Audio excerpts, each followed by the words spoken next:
mga diskaya na ayaw ipabalik yung pera. Di ba sabi ni Marcoleta, bakit po ibabalik yung pera? No, bakit ibabalik pa yung pera? Para lang maging state witness. Ayaw ni Marcoleta no na ibalik ng mga diskaya yung pera. Ultimo, si Kerly Diskaya nagsabi, wala akong direct transaction kay Martin Romualdez.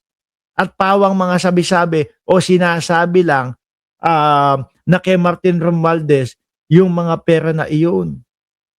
Di ba mga bossing? Pag pinatawag si Romualdez sa ICI, punta. Paglabas ng ICI, nakangiti pa ho mga kababayan. Di ba? Yun yung ginagawa nilang pagdadivert. Kaya lang ho, mga bossing, ang problema nila dito, yung pilit nila na yung pinipilit po nila na wag mabuksan, eto na ho mga kababayan. No? Eto na ho.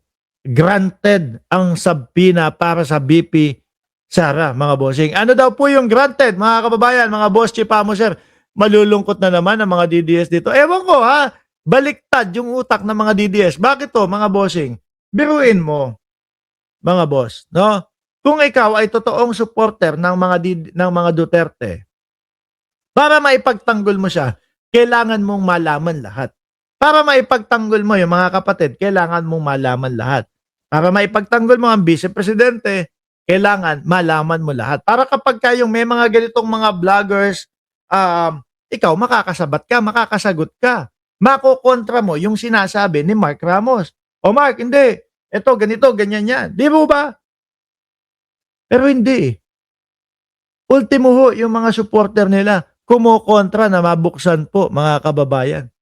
Yung mga BIR, yung BIR box, yung mga tax, kumukontra, mga boss Chipamo, sir. Kaya mga natatawag na mga bulag, na mga uto-uto. Di ba? Kapag ka magbablog ka, magagamit mo, ito yung paliwanag ng vice-presidente. Tapos aka mo ano yan, ipapaliwanag doon sa mga viewers mo. Sila hindi. Hindi, wag magbuksan yan. Hindi dapat mabuksan yan. Kung ako nandiyan sa side nila, nasa DDS ako. Ako ang magsasabi, tara na, buksan na natin, para malaman natin ang katotohanan. Wala, hindi, okay na. Okay nang hindi malaman ang katotohanan. Importante, hindi ma-impeach si Sara Duterte. Kasi kapag ka na-impeach yan, mapapahiya ako doon sa mga kapitbahay ko. Aasarin ako, alaskayin ako ng mga kapitbahay ko. Yaan na lang po ang dahilan ng mga DDS, mga bossing. No? Kaya ipinagtatanggol nila, wag dapat mabuksan yung BIR box, etc. Bakit? Kapag mapapahiya ako doon sa mga kapitbahay ko. Granted ang subpoena para sa BP Sara.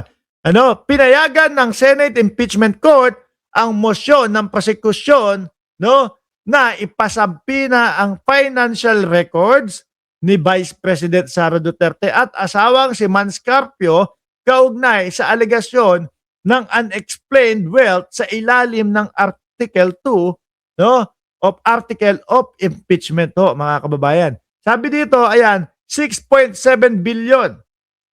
Kung maaalala nyo, mga bossing, yung ipinagtatanggol ng mga DDS din, Mark, yung naman 6.7 billion na yan, pinaghalo yan, pagpasok at paglabas ng pera, yan Pero mga kababayan, sandali, hindi. Sige. Paglabas at billion pa din po, mga bossing. Kung ang pumasok, example lang po to ng numero, kung ang pumasok ay 4.7 billion at ang lumabas ay 2 billion. Ibig sabihin, may 2.7 billion pa din doon sa loob ng bangko na yon. Pero bakit ganun? Ang kanilang salin ay 88 milyones lang ho, mga kababayan. Di medyo na. Not yet soon, no? Okay. So ngayon, sabi dito, 6.7 billion halagang dumaan sa umano'y bank account ni BP Sara mula 2007 hanggang 2013 ayon sa nakuhang impormasyon ng prosekusyon sa Anti-Money Laundering Council. At kung matatandaan nyo po mga bossing, nag-random check sila dito. No? Nag-random check sila ho mga kababayan na binabasa ni Senador o dating senador na ngayon po ay Congresswoman Leila de Lima, binabasa nila yung kada transaksyon at chinecheck ng AMLAC kung totoo. 18, tugma, walang pumalya. Ulitin ko ho, 18 ang tugma, walang pumalya, mga kababayan. O di ho ba? Ngayon, ano sasabihin nila POA? Na fishing expedition lang. O, at kung walang itinatago diyan sa mga transaksyon na yan, latag natin yan. Latag yan. No? 2007, 2021, mga taon na saklaw ng sabpina sa nasaklaw ng sabpina sa financial record ni BP Sara at Mans Carpio. Kaya daw nila natawag na fishing expedition ito kasi lahat ng records na hiningi pero di naman matukoy which would be relevant. Hindi po. Yan mga yan, mga bossing Chipamo, sir. Saksi po ako. Nanonood po ako, mga kababayan, doon sa Congress. Talagang binabasa isa-isa. Random na binabasa isa-isa yung mga transaksyon. At yung random na yon, sa pool lahat to. Sabi ni Chel Jokno, if we had no basis at all, if we did not know what was in the AMLAC report, ayun po, maaaring sabihin na fishing expedition. Kaso tumugma po talaga. Ano po? Ngayon, yari. Mukhang talagang si Baste ang tatakbo sa pagka-presidente sa 2028. Ano? Yan yung pinagmamalaki nila. Ay, ang sinasabi nga ho ng mga DDS ngayon, mga kababayan, is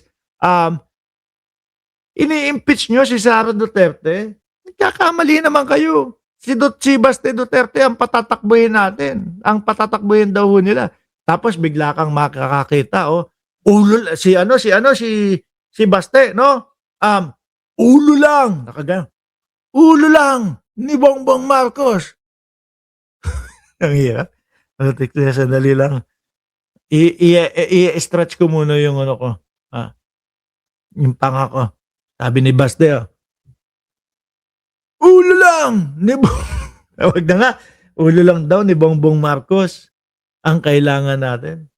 Ang lakas ng loob nila. Sabihin, Operation Romanov daw po, mga kababayan. Yung pala, sila ang may pakay doon sa First Family po, mga kababayan.